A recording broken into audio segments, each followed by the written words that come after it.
Je vous ai montré comment déplacer un objet dans une scène, maintenant je vais vous montrer comment le faire pivoter dans votre scène. Donc, on va reconstruire un petit parallélépipède, donc mon rectangle, je l'extrude et je le groupe. Donc, je vous ai expliqué ça tout à l'heure, moi je vais utiliser le raccourci clavier comme G, hop.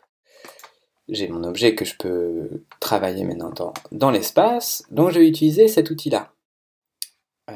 L'outil qui s'appelle faire pivoter.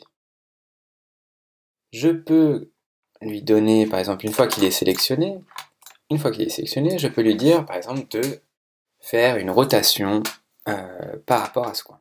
Hop. Je peux en fait le faire pivoter par rapport à un point, donc que ce soit au centre de cet objet ou à ses centres relatifs.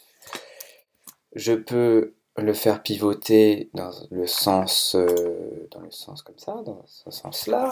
Je peux le faire pivoter dans ce sens-là. Enfin bref, vous pouvez le faire pivoter comme vous le sentez, hein, en fonction d'un point. Admettons que je souhaite le faire pivoter par rapport à un point un peu plus loin, donc ici. Okay, hop.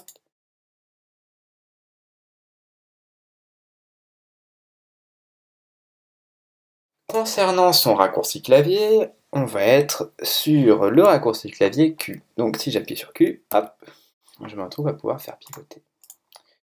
Le petit détail que j'aimerais vous montrer, vous êtes peut-être rendu compte que lorsque vous utilisez l'outil déplacer, il y a ces petites flèches, ces petites croix qui apparaissent. Donc effectivement, avec l'outil déplacer, vous pouvez déplacer dans l'espace, donc construire une translation si vous voulez déplacer par une fonction de translation.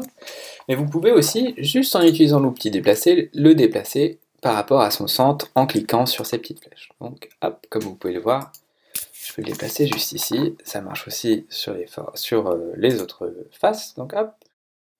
Et comme vous pouvez le voir en bas à droite de mon écran, on peut voir l'angle changer en fonction de la position. Donc là par exemple, je l'ai bougé de 15 degrés, si je souhaite le bouger de 90 degrés, hop, je peux le voir que je lui ai appliqué une rotation de moins 90 degrés sur cet objet.